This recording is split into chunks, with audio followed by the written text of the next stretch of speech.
ناظرین السلام علیکم، میں ہوں ذیشان علی۔ پروگرام اسلامک کیلنڈر میں آپ کا خیر مقدم ہے۔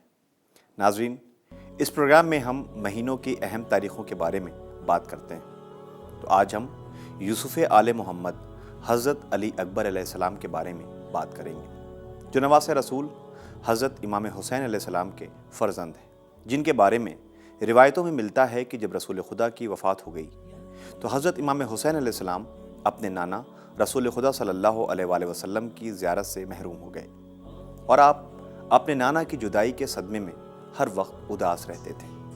تو ظاہر ہے ایسے عالم میں رحمت الہی نے امام حسین علیہ السلام کو وہ بیٹا دیا جو سیرت و گفتار و کردار میں پیغمبر اکرم صلی اللہ علیہ وآلہ وسلم کی شبیہ تھا، اور اس طرح امام حسین علیہ السلام کے اس احساس محبت کی تسکین ہو گئی جس کی بنیاد پر آپ پیغمبر اکرم صلی اللہ علیہ وآلہ وسلم کے بعد پیغمبر کو یاد کیا کرتے تھے۔ 11 شعبان، کچھ روایتوں میں ہے کہ 5 شعبان سن 42 ہجری کو اس بچے کی ولادت ہوئی کہ جس کی ولادت پر تمام مدینے والوں کو خوشی ہوئی، اور پھر امام حسین علیہ السلام نے اپنے اس بچے کا نام علی اکبر رکھا۔ جناب علی اکبر کی ولادت کی خبر سے جہاں مدینے میں خوشی کی لہر دوڑ گئی، وہیں خاندان بنی ہاشم کو جناب علی اکبر کی ولادت پر سب سے زیادہ خوشی ہوئی۔ امام حسین علیہ السلام کا یہ فرزند شکل و صورت میں، رفتار میں، گفتار میں ہر طرح سے شبیہ رسول تھا، اور مدینے کے لوگوں نے بھی جناب علی اکبر کی شکل و صورت دیکھ کر رسول خدا صلی اللہ علیہ وآلہ وسلم کی زیارت کو تازہ کیا۔ مدینے کے ہر امیر، غریب، مرد، عورت نے حضرت امام حسین علیہ السلام کو جناب علی اکبر کی ولادت کی مبارکباد دی۔ امام حسین علیہ السلام اپنے اس فرزند کی ولادت پر بے حد خوش ہوئے۔ امام حسین علیہ السلام نے ہر مبارکباد دینے والے کو تحفوں سے نوازا۔ آپ کی بہنوں میں آپ کو جناب علی اکبر کی مبارکباد پیش کی۔ جب امام حسین علیہ السلام کی بہن جناب زینب سلام اللہ علیہا امام حسین علیہ السلام کے پاس آئیں اور آپ کو مبارکباد پیش کی، جناب علی اکبر ماں باپ کی آنکھوں کا نور تھے، بہنوں کے دل کی ڈھارس تھے، اور امام حسین علیہ السلام کو جب بھی اپنے نانا کی زیارت کرنے کا دل چاہتا تھا تو جناب علی اکبر کو دیکھ لیا کرتے تھے۔ جناب علی اکبر کے بارے میں یہ ملتا ہے کہ آپ بھی جناب یوسف کی طرح بہت ہی خوبصورت تھے کہ جب آپ مدینے کی گلیوں سے گزرتے تو لوگ اپنے کام چھوڑ کر آپ کو دیکھنے کے لیے کھڑے ہو جاتے تھے۔ اور جناب علی اکبر صرف خوبصورت ہی نہیں تھے بلکہ خوبصیرت بھی تھے کہ آپ سے ملنے کے لیے لوگ آتے رہتے تھے۔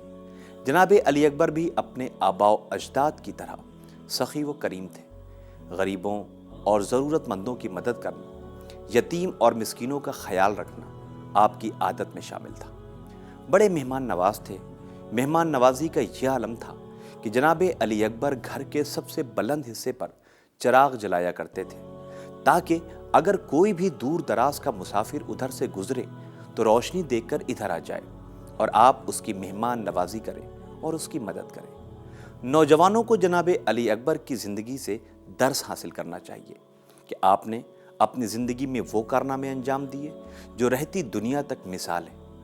ناظرین، جناب علی اکبر شبیہ پیغمبر تھے، اور اپنے اس فرزند کے لیے امام حسین علیہ السلام فرماتے ہیں کہ علی اکبر رفتار میں، گفتار میں میرے نانا سے مشابہ ہے۔ تو امام کا یہ جملہ کوئی معمولی جملہ نہیں ہے، اور نہ ہی صرف اپنی اولاد کی محبت میں بولا گیا یہ جملہ ہے۔ رسول خدا صلی اللہ علیہ وآلہ وسلم پیغمبر تھے اور اخلاق کو سنوارنے والے تھے۔ دنیا رسول کے اخلاق سے متاثر ہو کر رسول خدا صلی اللہ علیہ وآلہ وسلم کے پاس آئی تو علی اکبر کا اخلاق بھی رسول کی ہی طرح تھا۔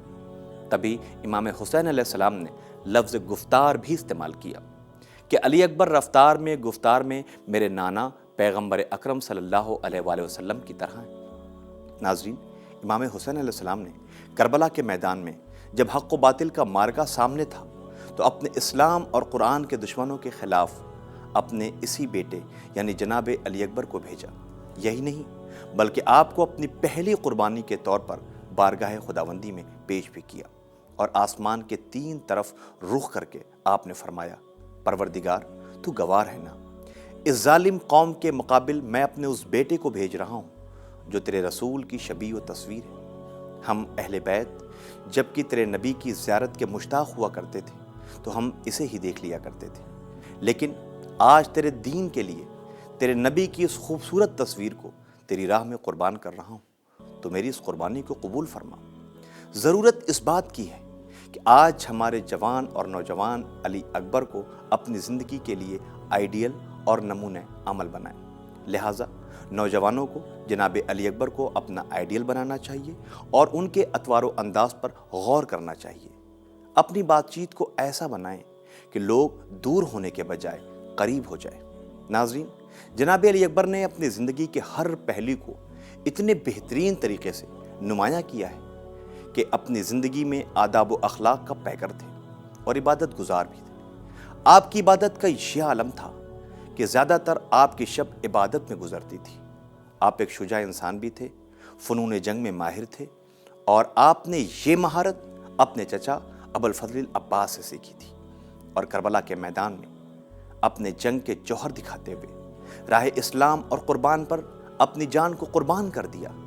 ناظرین، اسی کے ساتھ ہمارے پروگرام اسلامک کیلنڈر کا وقت ختم ہوتا ہے۔ ہم پھر ملیں گے، تب تک کے لیے اجازت دیں۔ خدا حافظ۔